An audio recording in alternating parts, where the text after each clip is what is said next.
you hear all kinds of estimates of anywhere between 27 million and more than 30 million people are currently in slavery right now in the world, and I think that those numbers may be even modest. And now that we're living in what some people would want to call the post-abolition era, yet there's more slaves today than ever before.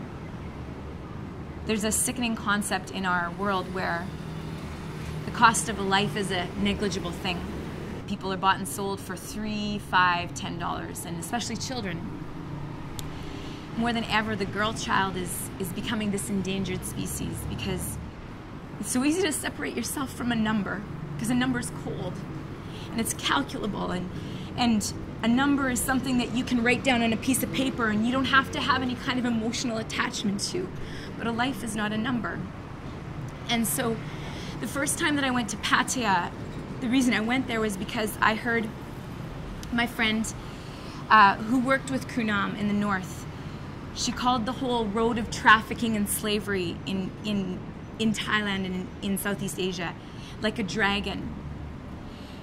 And where the entry point, like the head or the mouth of that dragon is up in the north in Mesai, and in that area where kids are coming across the border and they're being sucked into this system through beyond any control of their own, and nobody's being a voice for them, and they move them right through the country, and they come through all these main points and outlets all across the country.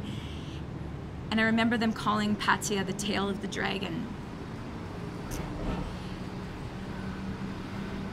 And when you think about life in terms of numbers, it's easy to just think about numbers moving through this system.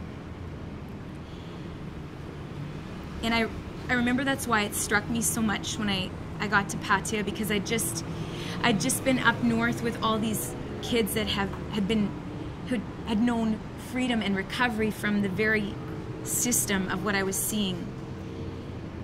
And a lot of the girls and the boys are a little bit older in Pattaya. You see them in their, maybe a teenager, and in our world concept we want to think, well, you know what, in Canada we want to empower our teenagers to make the right choices and to make the choices for themselves. So if you're a teenager in high school in Canada and you're choosing to have sex, well, that's your choice, and because that's your body. And even if you're a prostitute in our world, we think, well, maybe it wasn't the best choice, or maybe it's not the choice you would have made, but it's still your choice. And we can walk along the mile and the walking street in Pattaya, and we can look at these girls that are smiling on the outside, hanging outside these karaoke bars and the go-go bars, or they're sitting in the windows and they're smiling at the crowd, and we think, it's not what I would have chosen, but that's their choice because they're of the age. But what we don't understand is that behind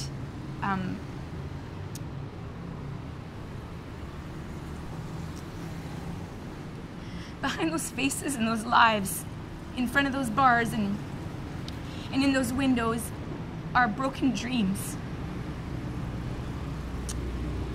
And many of them probably have been mothers and lost their children, or maybe they're working to try to buy their way out.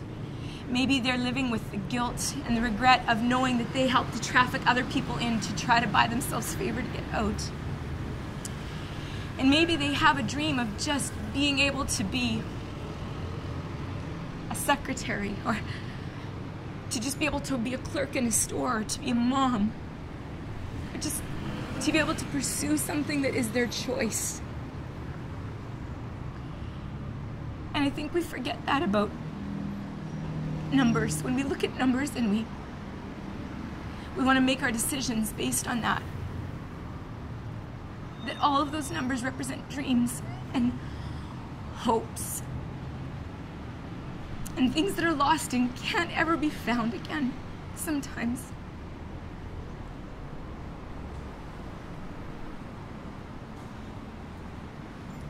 But once you hold the hand of someone and you hear their story, and you know that inside of them is the same desire to succeed as what's inside of you, you see it differently.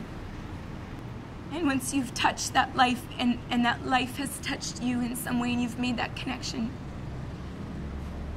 it's never about the numbers anymore. It's about the dreams and about the right to life and the right to a future that each one of us have.